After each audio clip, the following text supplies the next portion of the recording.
Stand by Me's. We're a slam team. We couldn't get all our members here tonight, unfortunately, but two beautiful women are going to join me to tell you about the strange desires of a woman. Sonya, Candice.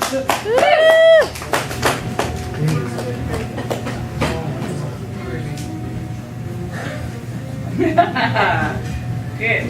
Good.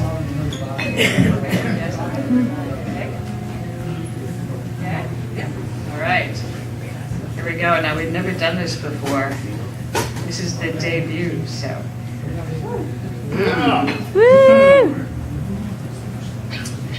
My hands are gripping hands, flesh thin over tendons and blue veins, as if bird claws lay under the skin.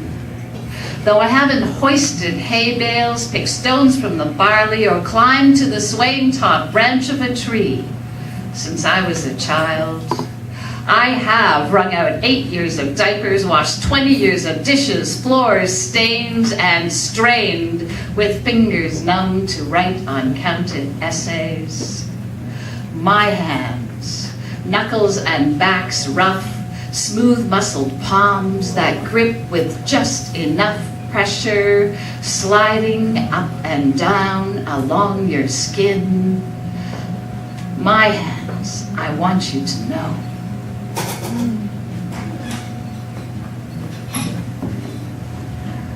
These hands are strong, gentle hands. They've roughly peeled veneer off conveyor belts, and they've gently strummed melodies on the strings of life I wear. Each underlying callus remembers its song. Rope burned and bleeding, these hands have held tight to the reins as the horses ran, wild and long and strong. They've surveyed every inch of your body. They've signed covenants in invisible ink. These hands have tapped plastic into words, words into worlds, ink into flame. These hands have loved many, but remember few. Age has softened them in this evening of seasonal dew, and although they have nothing, they hold great wealth.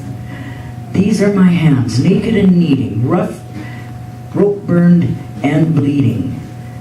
These strong, gentle hands know you better than I know myself.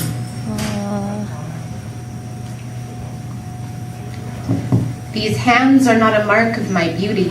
Wouldn't entice you to buy those contact lenses or those $300 Roots leather gloves. But these hands have gripped to swing an axe handle, lifted stacks of wood into the back of a pickup, and still floated delicately, accenting a dancer's pirouette. My hands are touching hands, massaging hands, muscled and tender. My hands are kissing hands. My hands have carried my son through 5 years of massive change and come to rest at my heart as I find contentment in the balancing act of a new life made by these hands.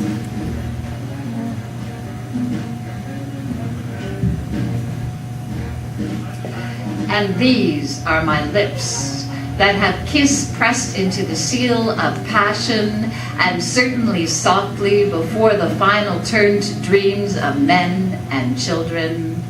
Lips that love to suck up the roundness and juice of cherries, spitting out pits. Lips that have been frostbitten, cracked, and stiff. But still, the lips that surrendered to be, scarcely noticed. But notice I want you to, so that you will always be sure if it is me you are kissing or not me.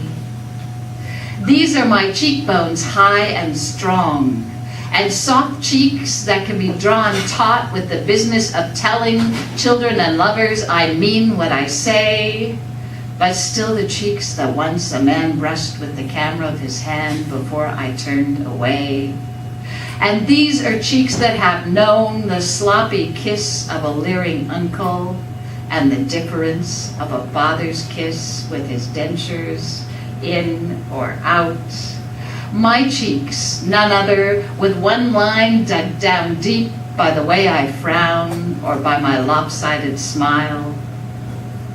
And these are my toes that love to go barefoot even over sticks and stones, knobby, calloused, and free. And these are my legs that lead me wherever I want to go, that bend to feel so good wrapped around you.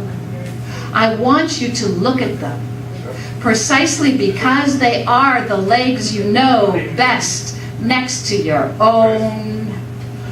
Oh, to be known is one of the greatest pleasures a man or a woman can have, not to vanish without measure as if we hadn't mattered into that endless night. We all long to be seen in the light.